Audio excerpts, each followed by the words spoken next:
خدا باپ کے زندہ اور جلال کلام میں سے زندگی برا کلام۔ پطرس کا دوسرا عام خط، اس کا پہلا باب 1 سے 21 آیت مبارکہ تک۔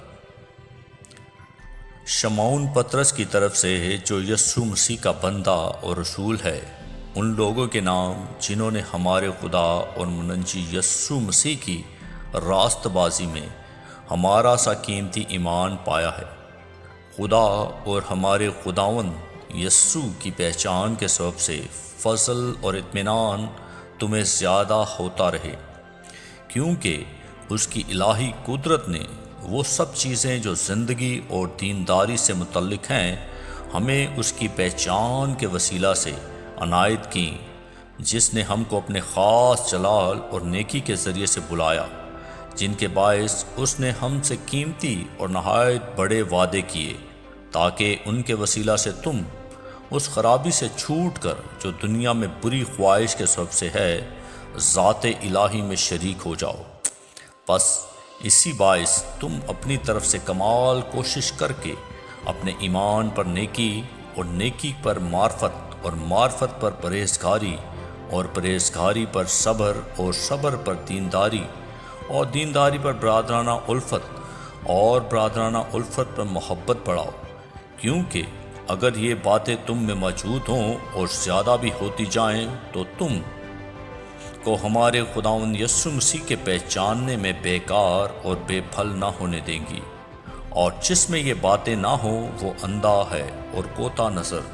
اور اپنے پہلے گناہوں کے دھوئے جانے کو بھولے بیٹھا ہے۔ پس اے بھائیو، اپنے بھلاوے اور برگزیدگی کو ثابت کرنے کی زیادہ کوشش کرو، کیونکہ اگر ایسا کرو گے تو کبھی ٹھوکر نہ کھاؤ گے، بلکہ اس سے تم ہمارے خداوند اور منجی یسوع مسیح کی ابدی بادشاہی میں بڑی عزت کے ساتھ داخل کیے جاؤ گے۔ اس لیے میں تمہیں یہ باتیں یاد دلانے کو ہمیشہ مستعد رہوں گا، اگرچہ تم ان سے واقف ہو اور اس حق بات پر قائم ہو جو تمہیں حاصل ہے، اور جب تک میں اس خیمے میں ہوں تمہیں یاد دلا دلا کر ابھارنا اپنے اوپر واجب سمجھتا ہوں، کیونکہ ہمارے خداوند یسوع مسیح کے بتانے کے موافق مجھے معلوم ہے کہ میرے خیمے کے گرائے جانے کا وقت جلد آنے والا ہے۔ پس میں ایسی کوشش کروں گا کہ میرے انتقال کے بعد تم ان باتوں کو ہمیشہ یاد رکھ سکو، کیونکہ جب ہم نے تمہیں اپنے خداوند یسوع مسیح کی قدرت اور آمد سے واقف کیا تھا تو دغا بازی کی گھڑی ہوئی کہانیوں کی پیروی نہیں کی تھی، بلکہ خود اس کی عظمت کو دیکھا تھا کہ اس نے خدا باپ سے اس وقت عزت اور جلال پایا جب اس افضل جلال میں سے اسے یہ آواز آئی کہ یہ میرا پیارا بیٹا ہے جس سے میں خوش ہوں۔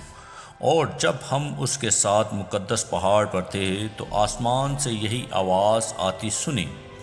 اور ہمارے پاس نبیوں کا وہ کلام ہے جو زیادہ معتبر ٹھہرا، اور تم اچھا کرتے ہو جو یہ سمجھ کر اس پر غور کرتے ہو کہ وہ ایک چراغ ہے جو اندھیری جگہ میں روشنی بخشتا ہے، جب تک پو نہ پھٹے اور صبح کا ستارہ تمہارے دلوں میں نہ چمکے۔ اور پہلے یہ جان لو کہ کتاب مقدس کی کسی نبوت کی بات کی تعویل کسی کے ذاتی اختیار پر موقوف نہیں، کیونکہ نبوت کی کوئی بات آدمی کی خواہش سے کبھی نہیں ہوئی، بلکہ آدمی روح القدس کی تحریک کے سبب سے خدا کی طرف سے بولتے تھے۔ آمین۔ کلام کے پڑھے اور سنے جانے پر خداوند کی برکت ہو، خداوند کا شکر ہو۔ آمین۔